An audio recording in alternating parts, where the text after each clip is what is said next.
Bem-vindos a Inteligências Lúdicas. Meu nome é Rodrigo Manique. Estou aqui com o incrível Scott Rogers. Hello, Scott. Hello, how are you today? I'm so glad to finally having this chat with you to know more about you, about the games we usually play, we love to play. Thank you for joining us. Oh, it's my pleasure. Before we start this journey through games and experiences, do you remember your early game experience? Yeah, I do. So actually, some of my earliest memories are about board gaming. When I was about 3 years old, I have a very clear memory of playing a game called Green Ghost. And this was a game that was had a big board with these little hatches in it. And then it had a kind of a track running around it, like Candyland. And then it had a giant green ghost spinner that you would grab and woo, it click, click, click, click, click, move around. But the whole thing was made out of phosphorescent plastic. So when you put it under sunlight and then brought it into a dark room, it glowed. Now, this is it was made in the late 60s, early 70s. And so the laws pertaining to what you could put into a toy back then were much looser. And so they reissued the game in about maybe the late 90s, early 2000s, but the laws had changed. And so I looked at it, I was going to buy it, but when you put the sunlight on it, it didn't glow as bright because the phosphorescent, they couldn't put as much phosphor into the game because it was poisonous. So when we were kids, we were playing with this, poisonous game, but it didn't, nobody cared about that back then, right? But I remember us sitting around this board and having this eerie green light illuminating us as we played this game. Wow, must be have been a blast playing or. Yeah, it's not a very good game. It's essentially I don't know. Do you guys ever do? We have Halloween here in the U.S. and one of the things that used to be done, you do haunted house, and sometimes you would have something where you would have a bag or a box, and you put your hand in it, yes, and it's like spaghetti, and you go, oh, that's brain or worms, or you grab peeled grapes, and you're like, oh, this is eyeballs or something. So a Green Ghost was kind of a version of that game. You have like feathers. You put your hands in, and there was feathers, and it was like, oh, it's bat wings, and there were some other things I forget what they were, but essentially that was kind of the idea of the game, is that you were doing that kind of Halloween, haunted house type of experience. We do that at school with. Oh students. yeah. Same with us. It's popular with like grade school, younger kids and that kind of thing. They yell and scream, yep. And it's really cool. It's good. It's good I'm a firm believer in scaring children. I think it's a good thing. And when did you start working as a game designer, and what was the reason for doing it? Right. Well, all right. Are you asking about board game designer, or are you asking about video game designer? Oh, because yes. I have designed a lot of video games as well as board games. Yes, let's start with a video game designer. Okay. Because right. You developed it's kind of what would I say, dream job. Yeah, I've had a lot of dream jobs, actually. I've been very fortunate to have as I jokingly say, I look very good on paper. My resume is very strong. But yeah, I've worked as a video game designer, as a board game designer, as a Disney Imagineer, a lot of other jobs that a lot of people would are very interested in, and I've been fortunate enough to do them. But going back to your question about how did I get my start as a video game designer, I originally was working in video games as an artist, but I was really unhappy with the art that I was doing. It was 16-bit, which is, you kind of do pixel by pixel. And I found it to not be very artistic. I wanted to create, I was more used to more practical drawing and that type of thing. And also 3D was starting to become a thing. And I found that I couldn't wrap my head around 3D. It wasn't working for me. So one day I was in my cubicle working and I heard the people next door to me laughing, having a really good time. And I kind of peeked over the wall of my cubicle, and I said, "Those guys are having more fun making games than I am. I'm going to march over." They were all game designers. So I marched over there and I said, "Hey, I think game designer is better suited for me. How do I become a game designer?" Now, I was fortunate enough to have a fellow named Bill Anderson. He was in charge of the design group, and he said, "All right, I will teach you how to become a game designer if you, kind of do all the busy work for, he wanted me to draw levels and storyboard stuff and concept out things and all that. And for me, I like that. I found it very enjoyable, much more enjoyable than doing the 2D art. So I transitioned over to, fortunately, the place I worked at was open to me doing this.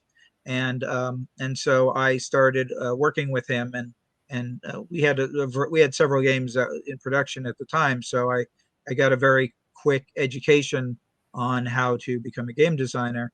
And then eventually he moved on and went to Namco.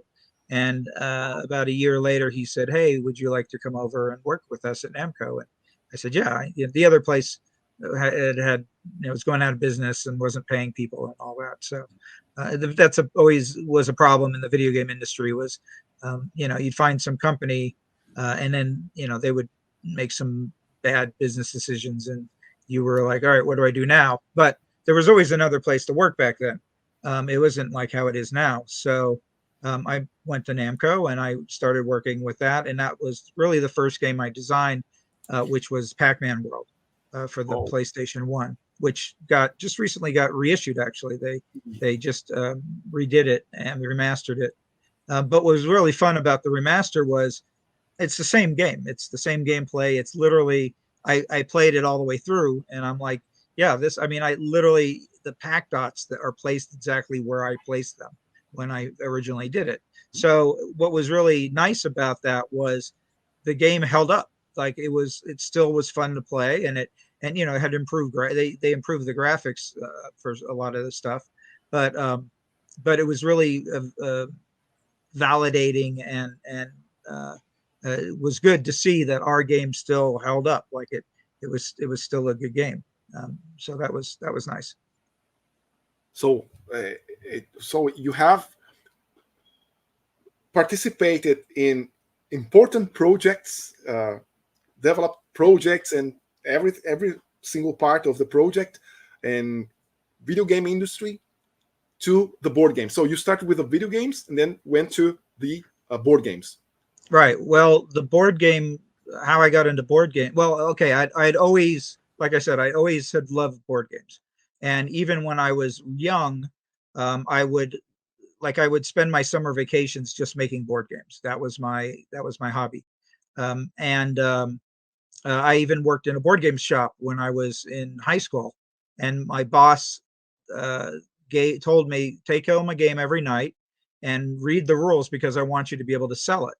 And so I learned how to play many, many games. I worked there for like 2 years, and so a game a night essentially. I ended up going through them, in about 6 months or so. But Wow. um, I learned how to, I learned everything from classic games like, backgammon and Go and chess to traditional games like Monopoly and Sorry and things like that. And then they also had games like Acquire and Twixt. These are, part of that the book series, the famous 3M book series. We carried those. And then this was also at the dawn of kind of what was originally known as Ameritrash gaming. So we got the Milton Bradley Game Master series, so Axis and Allies and Shogun and Broadsides and Boarding Party and games like that. These big box plastic games, but also this was right when Game Workshop was coming out. So I would play, I learned how to play Blood Bowl or Chainsaw Warrior or Space Hulk or things like that, right? So I got this very broad education on how the rules of games, and I became very familiar with them because I had to know what we had in stock and sell them Mhm. and things like that, which I didn't realize at the time, but years later has come in extremely helpful. Partially when I am making games, and partially when I am lecturing about them or doing a podcast or whatever. But I didn't really get into the gaming industry in earnest until, well, I did a run in 2006. I sold a design, although it wasn't really sold. It was, I didn't get paid for it. It was just somebody had it under option to make, and that lasted about 3 years with the publisher, and but they never published it. They backed out of it. This was so like I could have gotten my start in 2006, but it didn't happen. So then I went to work for Disney, and Disney is very weird about the rights to things, and I didn't want to get caught up in that. So, um, but I was working on a game that originally I pitched as a video game, and everybody was like, "Well, we can't make that as a game right now. It would, we don't have the team, we don't have the, it's technology wise, it's a little too advanced." And so I said, "Well, I really want this made. I like this idea a lot." And so I said, "Well, maybe I can make it as a board game." And so that's what my first game, Rayguns and Rocketships, was. That's where that came from. And so I pitched it to, I went to Gen Con because everybody had told me that's, if you're going to go to sell a game, you got to go to Gen Con. And I'd never been. And I kind of dreamed about it because I used to read Dragon magazine when I was a kid, and they would always advertise in the back, come to Gen Con, this huge, gaming convention. I'm like, oh my God, that sounds amazing. But it's all the way in Wisconsin, and that's too far. Now it's in Indianapolis, but back then it was in Lake Geneva, and so I always was like, it'd be great to go to Gen Con, but I could never afford, the plane ticket and the housing and the it's a week long event and all that, very expensive, still expensive to this day.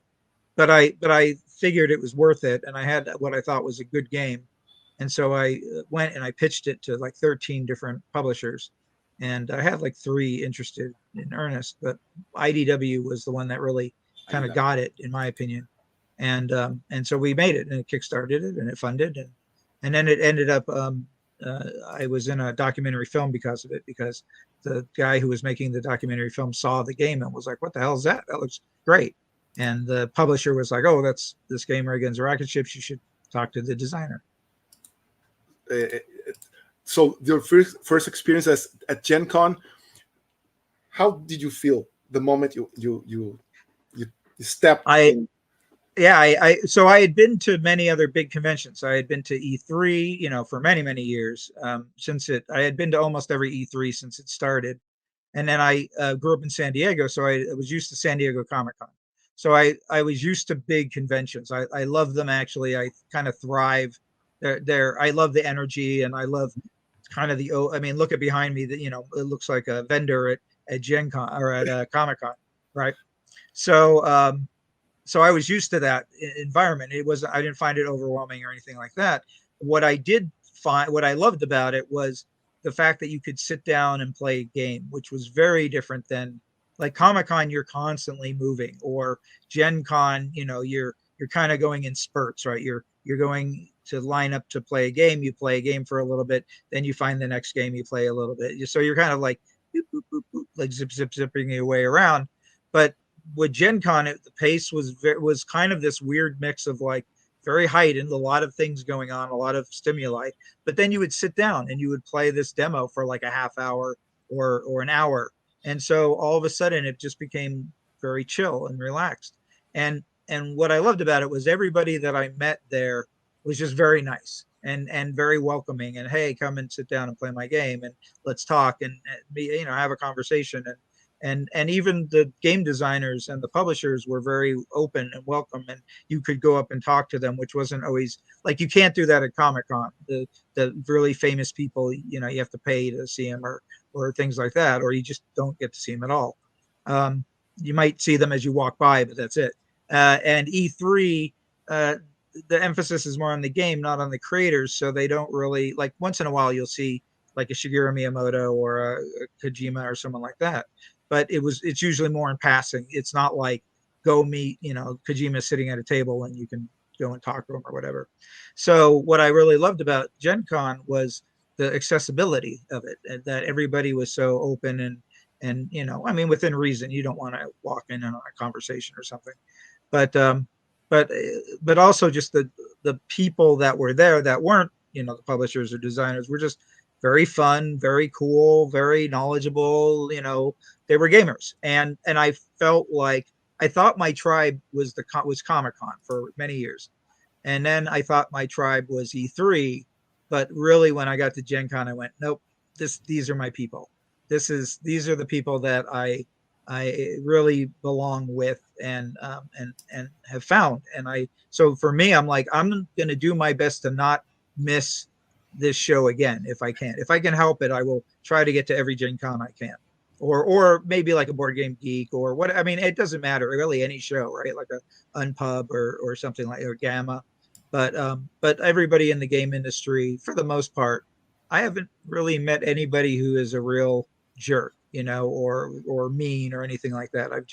Everybody I've met, from Tom Vassell all the way down to whoever, somebody you're sitting next to in a demo, has been all just very nice people.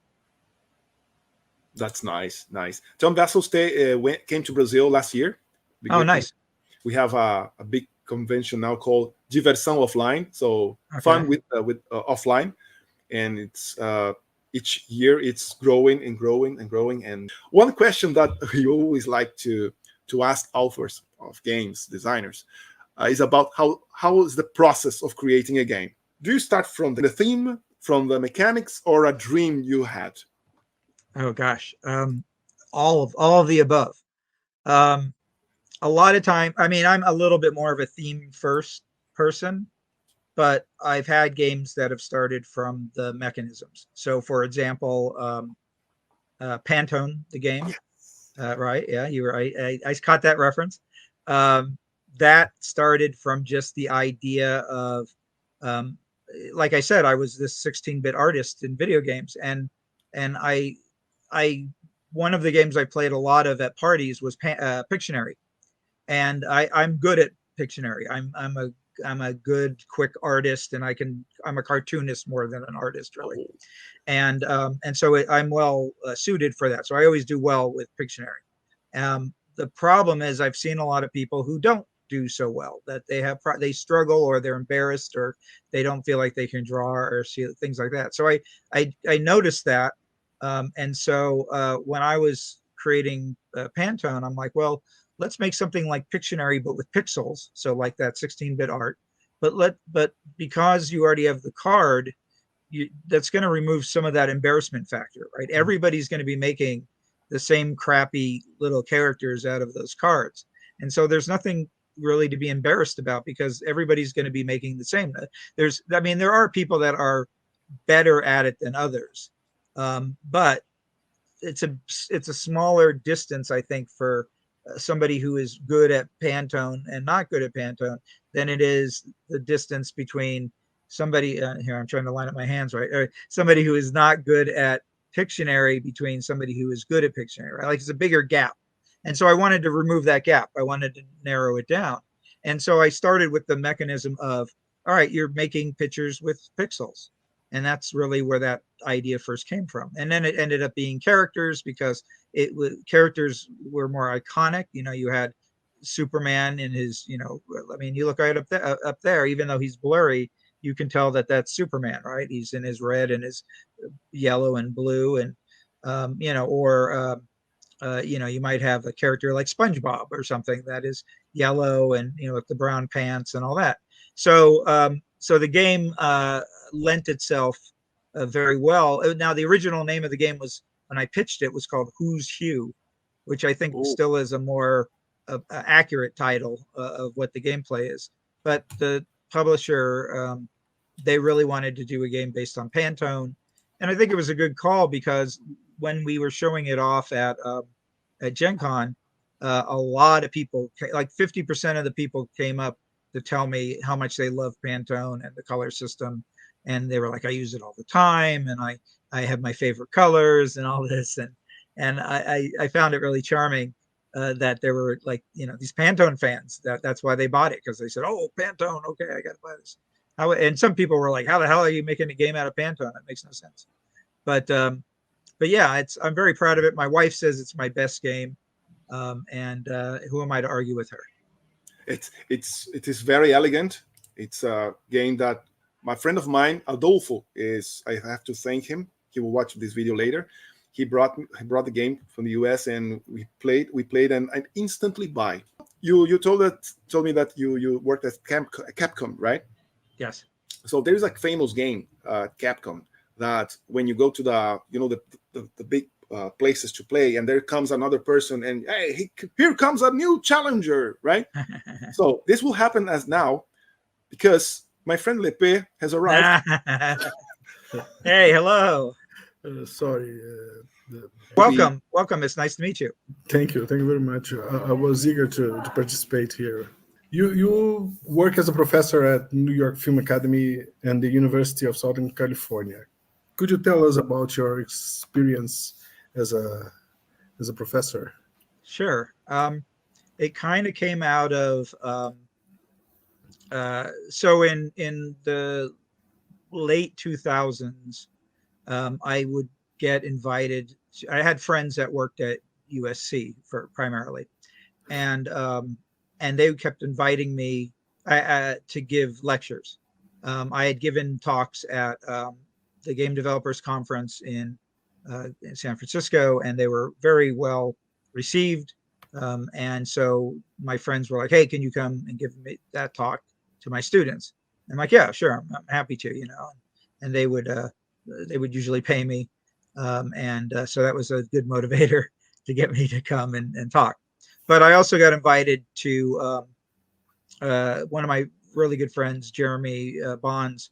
He would invite me to participate in a end of the year.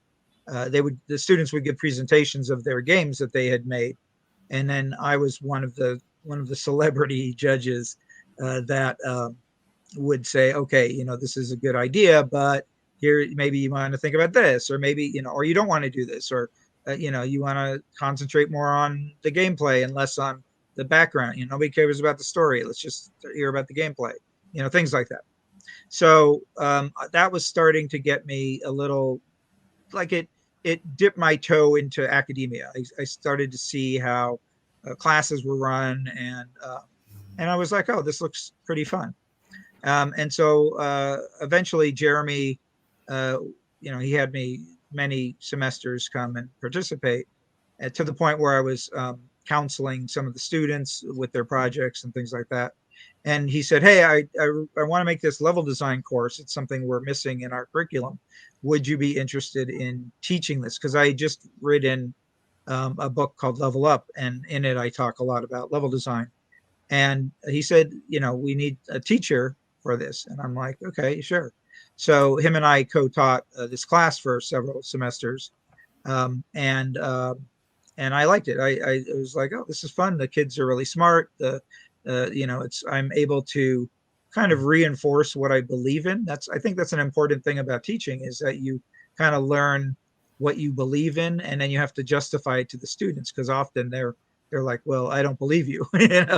They often challenge what you're saying, which is good. It keeps you it helps you validate your own bullshit, I say.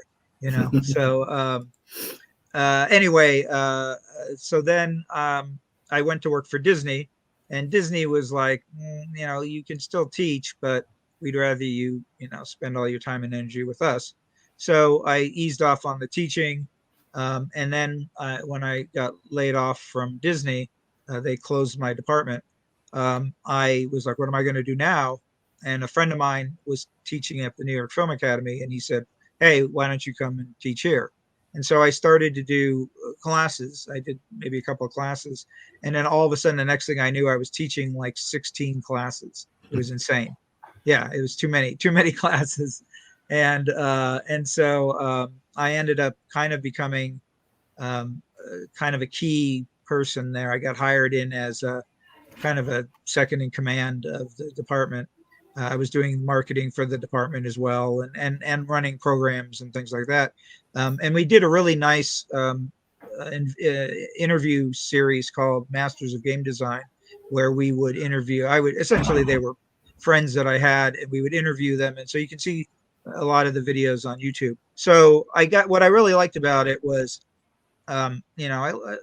working with the kids was fun. I mean, sometimes it's challenging. Sometimes they're kind of a pain, but it paid well. It was a good, steady job. I jokingly say that for me, teaching is a great second job. Like I'd much rather have a job in the industry, making games, and then have the teaching as like a backup thing that I do at night or something like that. So I occasionally lecture. USC has me at least lecture like once a year, maybe twice. I think I did it twice or three times a year this last year.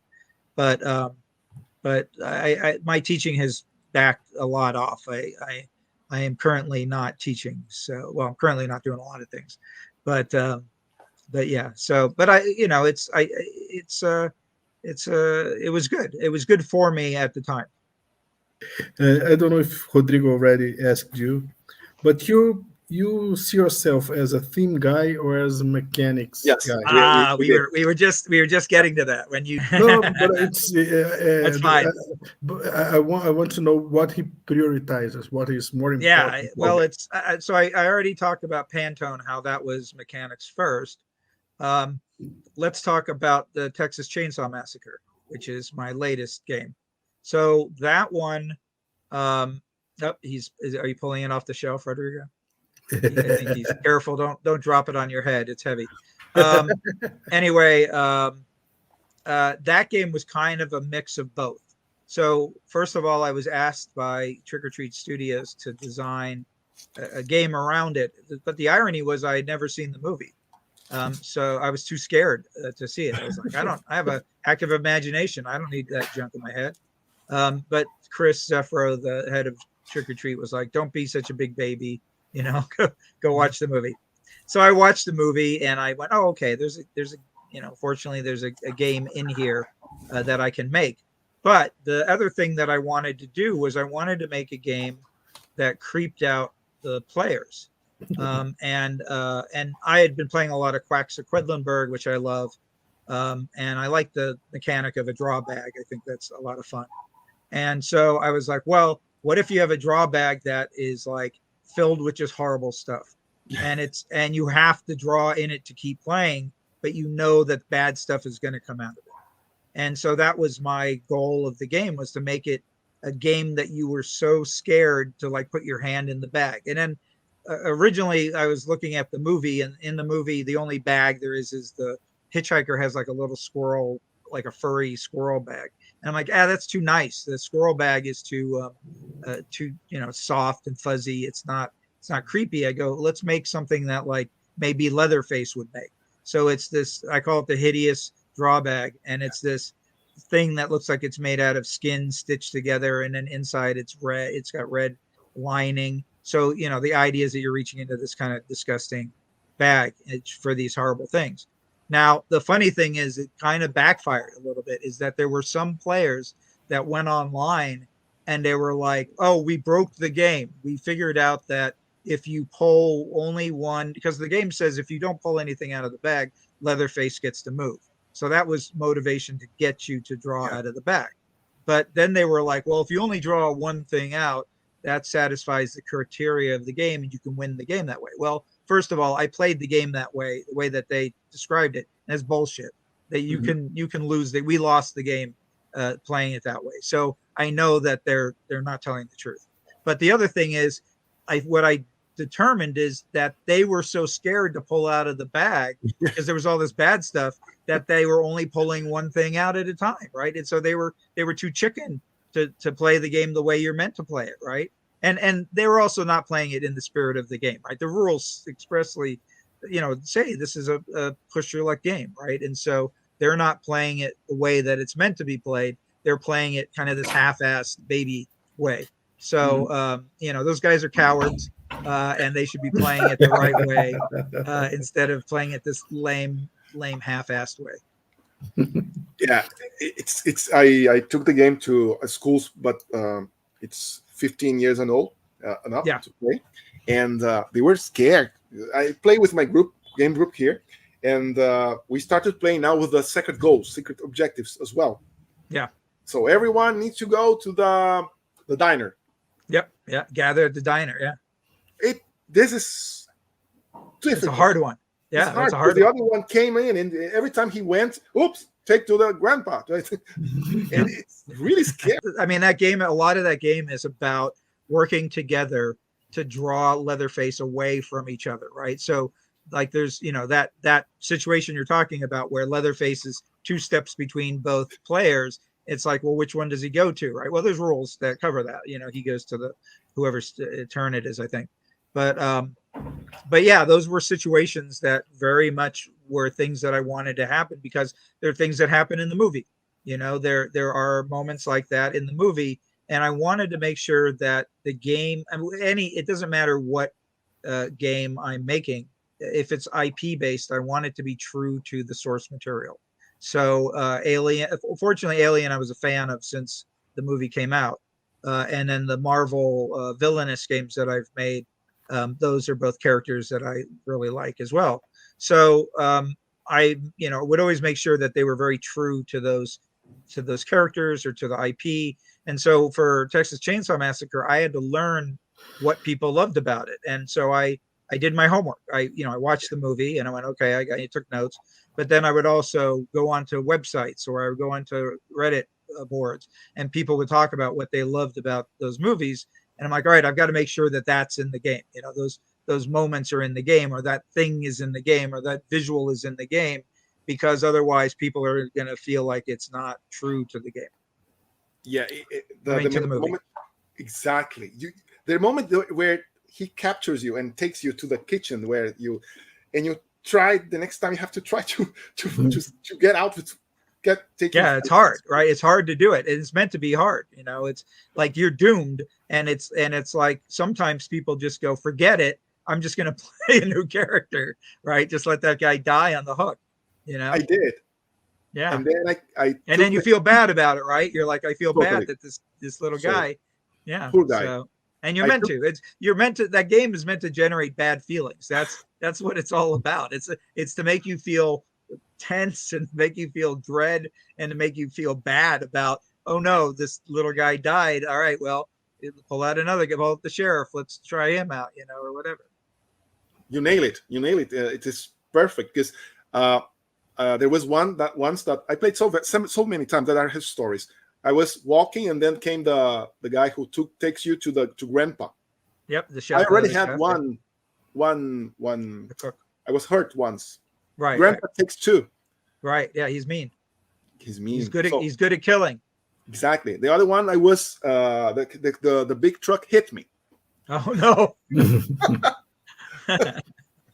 So it's really neat. It's really cool. Yeah, there's some fun things that can happen in that game. I like how it turned out. Everybody that paints miniatures has a pile of shame. It's inevitable. Yeah, well, I have like things like Kingdom Death Monsters stacked up, and I stopped playing Warhammer partially because of it, because I used to paint miniatures and I would customize everything. I have a whole army of Space Marines that are pirate themed, and so they all have. If you know what Mordheim was, it was a skirmish, and they all had swords and like flintlock pistols. And so I bought a bunch of Mordheim stuff and then put it on my Warhammer guys, and so I have. They're not only do they have like pirate swords and guns, but then they have hats, and they have the flags are like skeletons that look like the Pirates of the Caribbean, and all that stuff. It's really fun. And then I was starting to build like dreadnoughts that had like cannons for hands and holding a big anchor and have barnacles all over them, and then that's when I was like, it's too much. I was starting to. My kids were very young at the time, so I'm like, I don't have the time to do this anymore. I got to take care of my children. So it's either children or miniatures, man. You got to. But now my kids are adults, so now I maybe can get back to doing some miniatures again. Although my eyesight isn't as good as it used to be. I have to wear like magnifying big goggles with lights on it and magnifying lenses that you can switch out and all that. It's ridiculous. Yeah, there you go. Yeah, stack of brushes. I have that too. I have a whole box. Paints and brushes, and it's crazy, but I love it. It's great. It's a fun part of it's a good part of the hobby, right? Yeah. I want to ask you another unscripted question. I don't know if you already answered it. How was your media transition from video games to board games? Ah, And the difficulties from working in one industry, being good and known in one industry, and venturing in a different one with right. similar purposes, but Mhm. Yeah, no, that's a good question. Um, so I had always loved board games, and played them, and I talked a little bit about how I worked for a place where I had to learn the rules for all the games we sold. I worked at a store, so I was already kind of steeped in board games. You know, it was my hobby, kind of on and off over the years. Um, in so when I first of all, the first board game that I sold was a video game that I wanted to make, but I kept running into obstacles. I talked about it earlier, but Yeah. but any game can be prototyped Mhm. as a board game, right? You can, if you want to make a video game, you can make it first as a board game, right? There's ways to do it. You can, you know, anything from a match 3 to a first person shooter, you can paper prototype.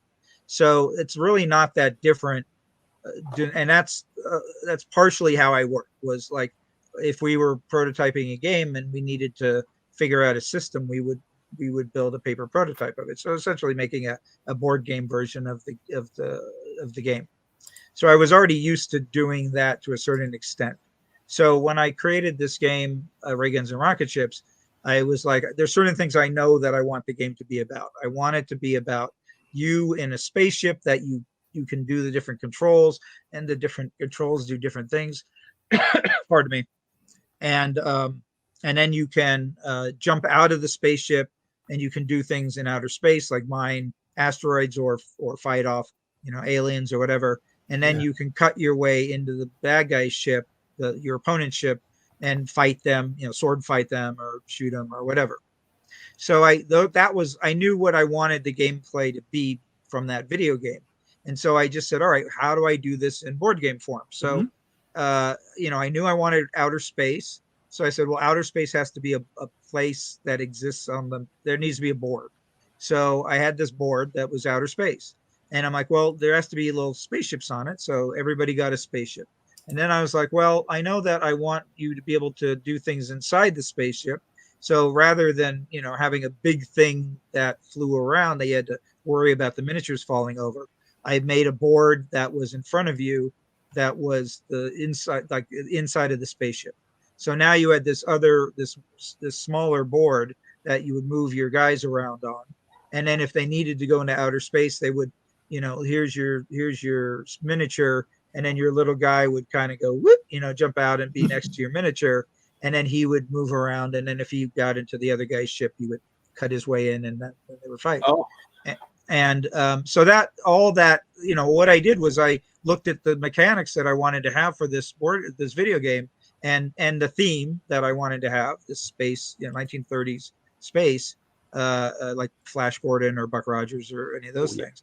And so that's what I made. I made this thing that I had in my head, this idea, and I just needed to bring it to life because I really loved the idea, and I tried for a long time to make it as a video game, and I just kept running into brick walls. You know, you don't have a team, you don't, you know, we're not interested in doing this, we don't, the technology isn't here, whatever, right? It was always no, no, no, no, no. But when I made a board game, I knew it could be yes. I knew it could exist. And then what I ended up making, I fell in love with. I was like, I have a friend do a gorgeous cover for it. His name's Chris Miller. He painted this beautiful cover for me. And another friend, Simon Grell, he modeled the miniatures for me. And then, you know, I photoshopped the cards and the spaceships and the, you know, the outer space, and put it together, you know, sent it to Print and Play, which is a game making company. And then I had this thing. I had this box that looked like the game, you know, looked like this thing, and I opened it, and there's all these little miniatures and spaceships and outer space, and I was all there. And so that's how you do it, is you have this vision, and you can't help yourself. You just make it. You have to make it, and that's the key to being a game designer. I always tell students and other people who are like, oh, how do I become a game designer? I say, well, musicians play music, and writers write, and artists draw and paint. So if you're going to be a game designer, you need to just make a game. If you make a game and you like, ta-da, I have something now that you can play, you're a game designer as far as I'm concerned, right? Like if it's something that someone else can play, now sure, it might not work great and you need to keep working on it and make it better. Sure, but yeah. but making that game, just doing the action of making the game is the thing you need to do. And that's the same with video games, is just make it. It's so easy nowadays, particularly with video games, because all the tools are mostly free. You can get so many, you can get sound and models, animated characters and all types of things free now. It's amazing. Like compared to when I started in video games, you needed to spend hundreds of thousands, if not millions of dollars to make games. And you needed big teams of people, and you needed programmers and, blah, blah, blah, all this other stuff. And I mean, you still need programmers, you still need artists, you still need designers and all that, but it's so much easier to do it. And you can also go on the internet or go to a school and find people to team up with. Right. And, when I would teach classes, these like studio classes, they would be like, oh, how do I go about, I want to work in the game industry. And I'm like, what you should do is you should look around. You've got all these other people. That's your team. You should form that team and make your own company. You don't need to work for Sony. You don't need to work for Capcom or it's nice. It's good on your resume, but to be honest, it's probably better if you do it by yourself. So you're saying that to be a game designer, you have to design. And when you're starting, the challenges of making your game, play testing, developing, how does it change when you work trying to pitch it to a publisher, and then now that you own your own company, how does it change? Right. Lepe, you've given me a good opening to first of all talk about this. You can get a lot of these answers in my book, Your Turn, The Guide to Great Tabletop Game Design. Now, unfortunately, it's not translated yet into Portuguese or Spanish or anything, but hopefully it will in the future. Maybe if you guys write into Wiley, where is it? You say, hey, I want this in Portuguese. Level Up is in Portuguese. Why isn't Your Turn in Portuguese? Nice. And I will mention it to them. But no, to answer your question about pitching to publish, are you talking about pitching to publishers? Like how would you go about doing that, or? How does your experience change as a game designer, that you have to make the product and pitch to someone, and now that you own your own company? Right. Well, I mean, if you're publishing yourself, you don't have to pitch anybody, right? That's a good thing. But there are advantages to working with publishers. They have usually some sort of infrastructure for a lot of things, everything from graphic design to marketing to distribution, very important aspects. That's why they get the big chunk of the money, right? Like game designers get a very small percentage of the money when they license or sell a game than the publishers get, right? Like I see how many copies Alien Fate of the Nostromo sells, and then I see what my percentage is, and it's not that I'm complaining. I'm perfectly happy to get my royalty checks, but they're getting a lot more. But that's fine. That's fair. That's they're doing the hard work, so that's a decision you have to make. Is do you want all the money, but do you also want all the responsibility, or do you want a little bit of the money and have everybody else do the hard work for you? That's really what it boils down to. Is it's either sell to somebody else or self-publish. Those are really the two avenues that exist right now. I don't know if it'll ever change. I don't know if there'd ever be another model, but that's what we're looking at right now. So for example, I am making a game that I am self-publishing. It's a choice between Do you want to do it yourself, but you have to do everything yourself? I mean, you can team up with other people and hopefully they'll do some of the responsibility.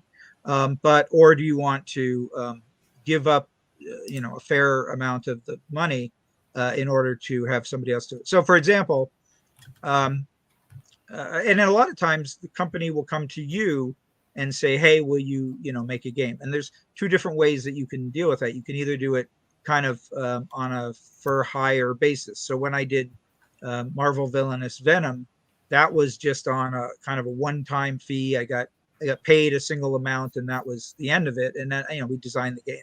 It came out, but I didn't get a royalty from that. Where Alien, I did get a royalty for that, and I still get royalty because the game is still selling. So yay. It's, as long as it's in print, I will get a little bit of it, which is nice. So yeah, those are, it comes down to financial considerations. It almost has nothing to do. It also has a little bit to do with creative, it depends on if you find a creative partner, who is, simpatico with you, somebody who gets along or has the same thoughts that you do, then great. Like I've been very fortunate enough for the people that have made the games that I've worked on to have they've always strived to make quality games. So the end product is always better than what I envisioned. There are things in Alien, Fate of the Nostromo that Steve Wagner, the project manager who worked with me on that, he came up with. And I'm like, this is brilliant. He was the one that decided we should split the ship into 2 levels. And how that could be done. And I'm like, oh, that's great. The ladder adds a really nice tension to the game. And so things like that. If you find a good partner, then it's great. But if there can be times where you disagree and you bump heads and, and that then it becomes a bad experience. Knock on wood, I've not had that yet. But everybody I've worked with, I've really enjoyed working with. So anyway, to answer your question, a short answer for a long answer, which is, either it just comes down to money, right? Do it yourself, you get the money. Go to someone else, you get less of the money. Great. This designers here in Brazil will enjoy your answers. It's not the answer everybody wants to hear, though, right? Like it's kind of a bummer answer, but it's true. Reality check is good sometimes. Yeah. It's a business, right? It's a business first. Exactly. And we're in the business of making money, so that way we can keep designing games. That's the goal. The goal is I want to keep making games. I love games and I want to keep making them. So I need to make money in order to allow me to keep making games. And by the way, the IPs, right? We're talking. It's a very short story. That's why you are in this story, because when I used to go to the movies with my father. He took me several times to watch Star Wars. Oh, yeah. And one night he told me, "There's a new Star Wars movie. Let's watch it." I was 10 years old or 11, and he took me to watch a Star Wars movie. It was everything okay until someone started coughing at the table. And from his chest came something, and it scared me out of, and that's how Ridley Scott brought me 2 of my favorite sci-fi movies, Blade Runner and Alien. Yep. So let's talk a little bit about one of the most important IPs in the movie industry, Alien. Yeah. How was it to develop and bring back the tension and suspense of this amazing movie, which I have here, the other game you released, and I really love it. And I intend to buy a second copy, one to paint the miniatures, and the other one to keep them as natural as it is. I don't know if I'm blocking it, but I have all my copies of Alien. Nope, the other way. Let's see. If I go this way. You can kind of see it. Oh no! Yes, there we go. Yeah. There we go. I've got my international copies here. So it's my Spanish, my French, and my Italian copies of the game. which Cool. I'm very proud of that they're been translated. Yes, exactly. We were showing off our big chaps Yes. to each other. Here's this one was the one that Ravensburger gave me as a gift. It's the mover from the game, but a big version of it. Really? Big chap. Really cool. Lovely gift from Ravensburger. Thank you very much, guys. I love it. Anyway, so I had always been a fan of Alien. That was one of the, like, when I saw so Ravensburger had for a while was doing kind of an all call, and they would say, hey, we have this IP and we want to make games of it. And I would pitch and I'd pitch and I'd pitch, and they were like, we really love your pitches, but we just, we haven't quite landed on the right game. And then they did the Alien one. I'm like, I got to get this. I love Alien. It's maybe my number 4 favorite IP out of all time. I have 3 other IP that I love more, and that is, wrong way. It's Star Wars, and it's Batman, and then it's Disney's Haunted Mansion, which is, there's stuff over here. You got Disney's Haunted Mansions over here. Anyway, those are my 3 favorite, but Alien was always number 4. So I was like, I got to get this. And so I pitched a couple of ideas to them. One of them was essentially Betrayal at House on the Hill, but it was not based on the movie. It was meant to be like a new story set at the same timeline. So that was one of the pitches, but it had in it something called a jump scare deck. And the other one was more of a traditional play the movie. And Ravensburger was like, oh, we really love, we want you to do the play the movie one, but we really love this idea of this jump scare deck. What is it? And I'm like, I don't know. I hadn't figured it out yet. So I had to come up with what the hell the jump scare deck was. And I did. I came up with something that was, you draw the card, and essentially was the AI for the Alien.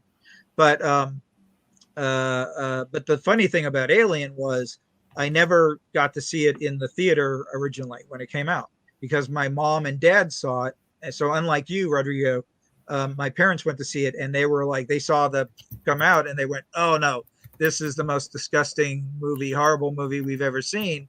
And so I remember my mom, I was like, tell me about this movie. Cause like you, I was like, Star Wars. And I wanted to see Alien. And my mom was like, no way. You are forbidden to see this movie. It is the most disgusting. We went to go for pizza afterwards and we couldn't eat our pizza. We were so grossed out. So I immediately was like, I got to find out more about this movie. So near our house was a dairy that had a shop in it that you could buy milk and juice and eggs and things like that. But they also carried bubblegum cards. So they had Alien bubblegum cards. And so I spent all my lunch money buying up all the cards. And so what I would do is I would unwrap them, and the card would tell you, on each card would have a little bit of it. So it might be like, bread is entering the garage. And then you'd have to get the next one to see what so I literally built in the whole deck of cards, and that's how I learned about the movie. Was by the trading cards. I never saw the movie until later. I never saw it until maybe like a year or two later. We were watching, I was at like a friend's house, and we were watching this award show. Actually, I didn't even see the whole movie yet. We were watching this award show called the Saturn Awards, and they showed the chestburster scene on it. This was like on primetime television in like 1980 or something like, or 79. And I saw that, and I was like, I started laughing. I was like, oh my gosh, this is what my parents were so freaked out by. It's because I read about it, and it had lived in my memory and my my mind. And so what I imagined was far worse than what what happened in the movie. So when I first saw the chestburster, I actually started laughing. I was like, it's so ridiculous. But then I finally saw the whole movie, and I fell in love with it just because I love the vibe of it. The truckers in space, and it's gritty, and everybody doesn't quite get along with each other, and the actors are amazing.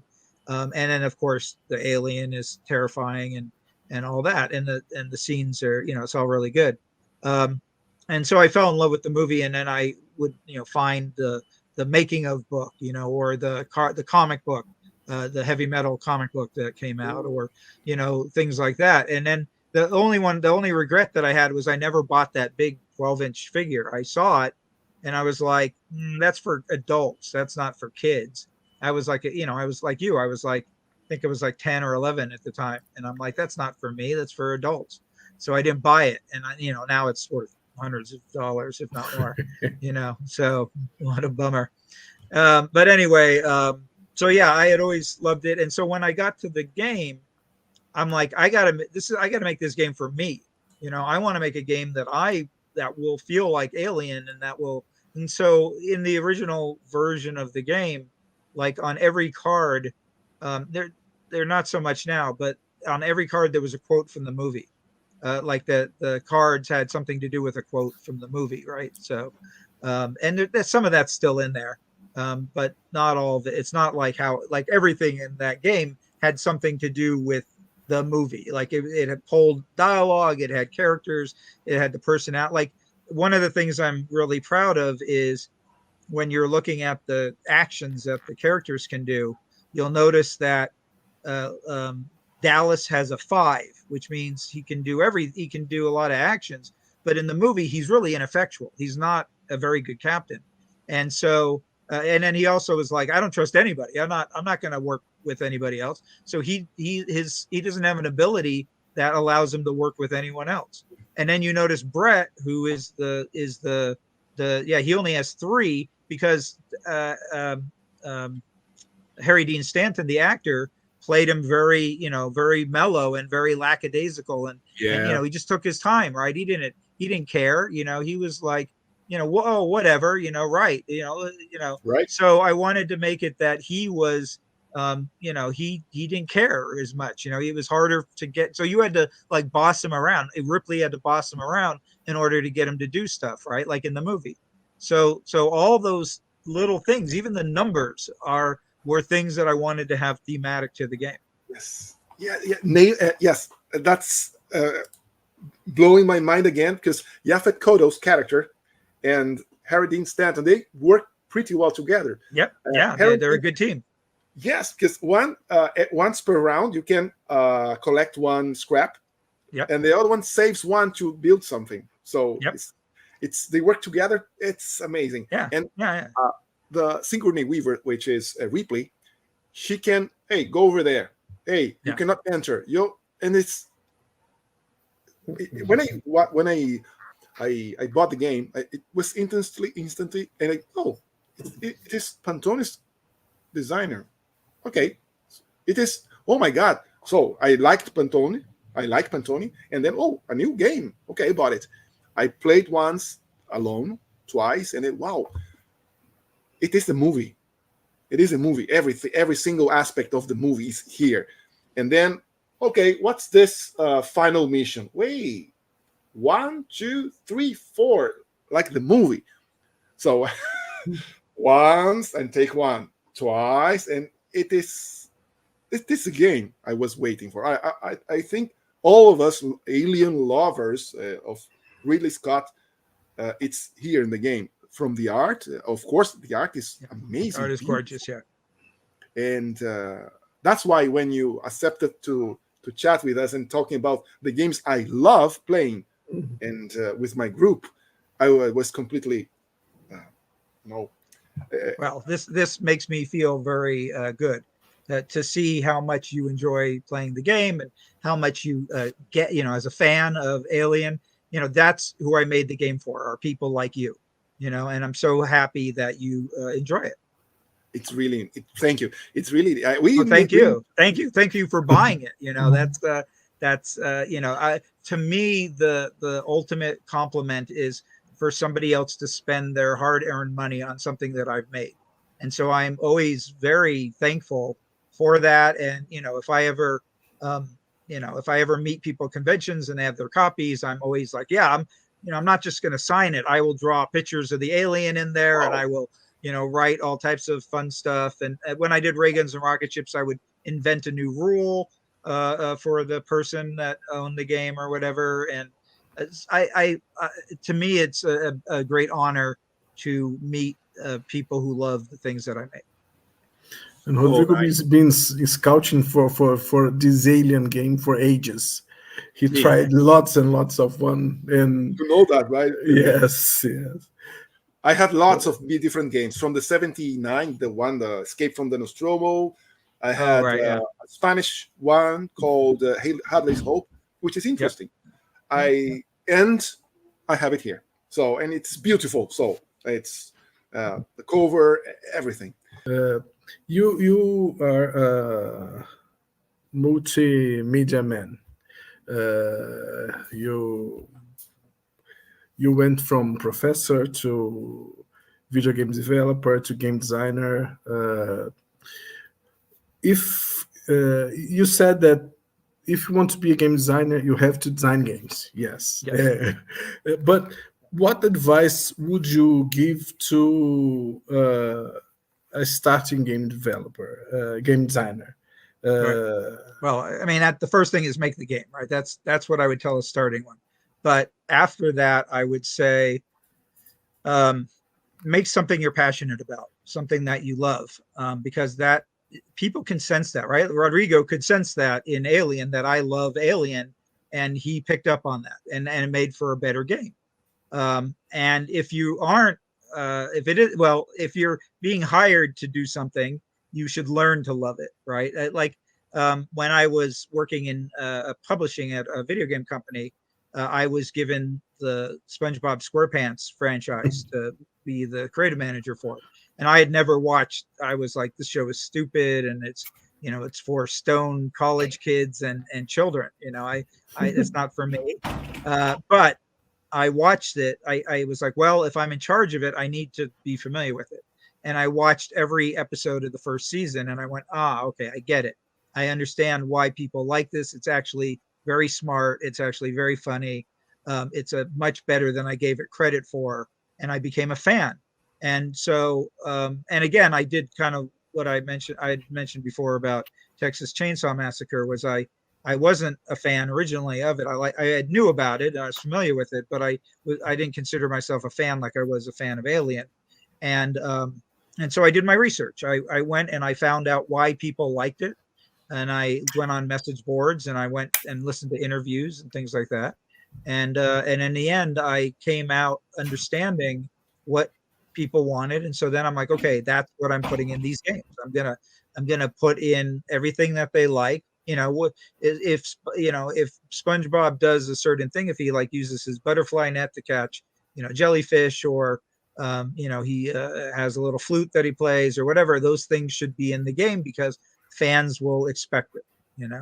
So that's the second thing. Is I would say, if you're doing something that is already established, make sure you're true to it. But actually, better advice, and I got this from my friend who was he designed the multiplayer maps for Halo. His name is Hardy LaBelle. Hardy, one time we were talking about, he said, "What if you could make any game? What would you make?" And I said, "Oh, I want to make a Star Wars game." That's what I told him. And he went, "Make your own damn Star Wars." And I think that was really good advice, because that's really what led me to make Rayguns and Rocketships. Was I wanted to make my own Star Wars. And I think that's, if you want to, like George Lucas, when he made Star Wars, he first wanted to make Flash Gordon. And he went to the people that had the IP for Flash Gordon, and they said, "No way." And we're not letting you have the rights to that. And so he said, "All right, I'll make my own damn Flash Gordon." Right. So these things, these moments of rejection, you can turn them around, or even if you're like, I really love, Avatar: The Last Airbender. Well, that's great, but the odds of a starting game designer to get the rights to that, is pretty slim, right? So make your own damn Avatar. Take what you like about it, and make your own thing about it. There's people that have made games that are unlicensed. Nemesis is unlicensed Aliens, and Dinosaur Island is unlicensed Jurassic Park. Yeah. And there's a lot of those out there, right? There's a lot of games that are based, technically based on IP, but they're not official. They just take the spirit of it and make it, and then they make their own game, and it's fine. They turn out to be really good games. Do you have a favorite animal? Do you have I love dogs, but also I like foxes. Foxes are cool. I'm actually working on a game right now that has foxes in it, but but not foxes. They're like, you know how Robin Hood, the Disney Robin Hood, if they're like that, they're anthropomorphic foxes. And this comes to these questions: plans for the future, or what are the games that you are preparing for us? All right. Could you tell us a little bit? So I have several games that are in development. One of which is a game that will hopefully be coming out soon called Diamonds and Dinosaurs. This is published by Card Lords, and it is a game where you kind of build a jungle out of cards. And as the jungle kind of spreads, these diamonds appear, in these cards, and you have to go run and get them. But they're big, heavy diamonds, so you can only carry a few at a time. And you're trying to get 3 of them and get back to the base camp. But the problem is this is like a lost world, kind of like Kong Island or something like that, where there are dinosaurs and they are, trying to stop you from. They don't like that you're taking the diamonds, so they move around. There's an AI card-driven system, a little bit like how Alien works. But there's different types of dinosaurs, and they move in different ways. They complicate you. So if they hit you, you drop your diamonds, and you can get knocked out and stuff like that. And it's a lot of fun. I've played it quite a bit. The art in it is really nice. The fellow who Tucker is the head of Card Lords. He's done an amazing job with the art, and the components are these really cool little wooden meeples that have screen printing on them. And that should be coming to Kickstarter pretty soon. The other game that hopefully will happen, probably not till the fall or maybe winter, is a game called Castle Climbers. And that's a game that I designed with my daughter when she was like 6 years old. But now she's in her 20s. They're in their 20s. And they are going to be doing the art for it. So it's a game where you're a little fairy tale hero. You're trying to climb up to rescue princesses and get treasure. And the tower builds and gets higher and higher. And you create all these crazy configurations, but there's also bad guys that are trying to knock you down off the tower. And it's a really fun little competitive game. It's not cooperative. Both of these, both Diamonds and Dinosaurs and Castle Climbers are not. They're competitive games. And then there's a design that I'm working on right now on. So back in the fall when I've been dealing with cancer. And so I had it, I first was diagnosed with it in July.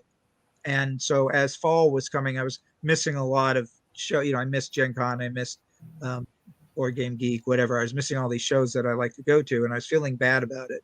So I'm like, screw it, I'm going to have my own, gaming convention. So I did kind of a little fun thing online where I gave away stuff and all that. But at the end of it, I said, all right, I'm going to design a game, and it's going to be about a haunted house and ghosts, and it's going to have dice in it. That's all I know about it.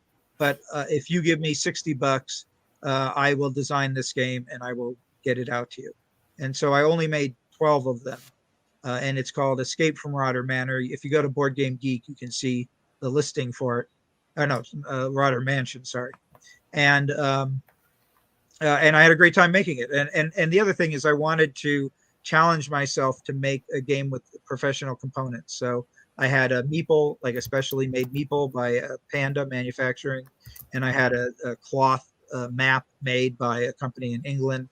So I wanted to see what it was like to work with factories and all that. And I'm really happy with how it turned out. It's a very simple, dice checking game, but it's fun. And then so then Rodrigo's bringing it up. There it is. And it had there's these nice chunky coins in it that you collect treasure as you go, but you can also lose it if the ghost gets you. And then I'm working on another one that's it's not done yet. It's the same idea where I have I wanted to make a game about a little wind up dinosaur. Ooh. So you wind him up and then he marches around and causes havoc. And so I just did the call for that. I said, hey, this is something I'm going to make. I'm going to make 20 of them this time. So I'm challenging myself to make more. So I know that it's going to have this little dinosaur or kaiju guy in it, but I'm trying to figure out several different ideas, and I've got to figure out which ones are the best, but also which are the most cost effective for me. So that way, because this time I raised the price a little bit. It's now $70, including shipping. But I want to make, again, something of quality that people will enjoy, that they'll want to play, and that they're proud of owning. So I'm doing these little micro publishing projects to just kind of gear me up to doing something bigger, because I have a couple of game designs that I've been working on for a while that I want to bring. That again, it's like Rayguns and Rocketships. I'm in love with these ideas and I want to bring them to life. So one of them is called Comic Book Crisis, and it's a game. I was talking to my reader about this earlier. It's a worker placement action game that you can play on any comic ever published. Now, usually it's people ask, hey, should I patent my game? And the answer usually is no. It's not worth the time or the money. But this idea, so many people found it very original. And I talked to 3 different lawyers, and they all said, yeah, this is patentable. You should patent this game. So I patented this game. So now I have the rights to this idea of turning a comic book into a board game. And so there's a few things I still need to decide. I part of me is like, should I team up with DC or Marvel or Image or somebody, and show off, hey, you can play on a copy of Invincible, or you can play on a copy of Superman or Spider-Man or whatever. Or do I just put it out with my own character? Right now I have it with my own characters. I have a superhero that I created, and I published comics in the early 2000s, a character called Bedbug. So if you look up, Bedbug superhero Scott Rogers, you'll find Bedbug. And so I have a whole cast of good guys and bad guys for that. And a really good artist that I've been teaming up with, a fellow named Aidan Casserly, who's been doing beautiful art for the game. So part of me is like, well, maybe I'll just publish it with Bedbug and his friends, and then we'll go from there. We'll see what happens. And then the other one is this game with the foxes. It's called Flying Fox Farms is the title for it right now, and it's a combination farming game and aerial combat game. So I wanted to mash up 2 genres that are like when people go, wait, farming and aerial combat? How is that? It's crazy, right? So yeah, that's another. I'm trying to make stuff that's original. I want to make sure that whatever I make that comes from me is people kind of go, wait, what? That's kind of my modus operandi. I want to make something that people kind of stop and go, wait a second, you're playing a game on a comic book? How is that possible? Oh wait, you're playing a game with little biplanes that are flown by foxes that are running a little farm in Central California in the 1930s. Oh, that's cool and original. We have a thing here that is games that feels in your pocket. It's because it's a small game that you can take everywhere you go, or because it's cheap and you can afford it, so it fits in your pocket. Right. Could you name us three games that fits in your pocket?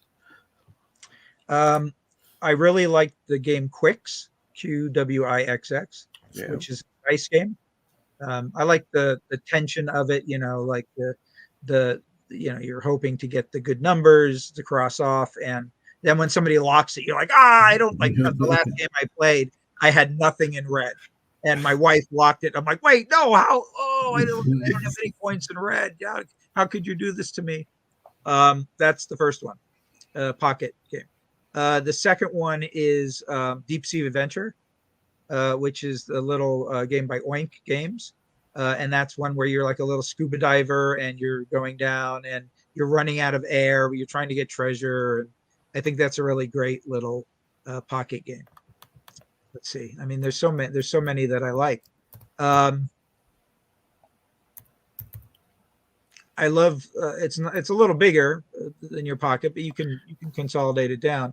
A game called Quiddler, which is essentially Scrabble without a board, where you're playing it. That one we play a lot in my family, where you're spelling words. Where our whole family likes to spell words. So it's a game where you get more and more cards first you start out with 3 cards, and then you go to 4 or 5, 6, 10, and you're trying to spell words, or you're trying to spell as many words as you can. So like, you can 2 or 3, or you're trying to spell the longest word, and you get extra points if nobody else, has the longest word. So it's this word spelling game that is a good alternative to Scrabble. Mr. Scott Rogers, I don't know how to thank you for being with us for this time, teaching us and explaining the games. I don't know if you can see that I'm over, you have energy coming off of you, excited energy coming off. Exactly, because like lightning bolts. Lightning, yes, because you brought us so many good experiences. Yes, it's a pleasure to talk to someone that we can feel the passion in what that person do, and we can, as you can feel our passion playing your games. When we open the boxes, we can feel the passion that you threw inside the box, and that is a pleasure for us as gamer, knowing that we are connecting with someone that cares about us so much that he put his energy doing something that brings us such a joy, and this time that we spend with our families and friends, and you are present there with us. Yes. Thank you very much. Oh, thank you very much. That is maybe the sweetest thing anybody's ever said to me about games. So thank you.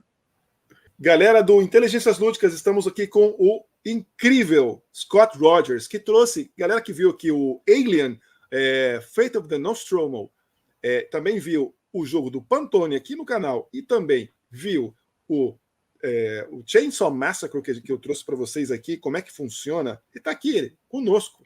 E também dá uma olhadinha no livro dele, que depois nos livros na Amazon, para você ver. É bem interessante. Já estou aqui com ele aqui comigo. Eu vou mandar para vocês o link para depois você dar uma olhadinha aqui. Você que quer aprender coisas de design, ele é o professor. Ok? Um abraço a todos, Lepe. Lembrando que um dos livros já tem em português. Isso, um dos livros já tem em português, exatamente. Um abraço. Thank you.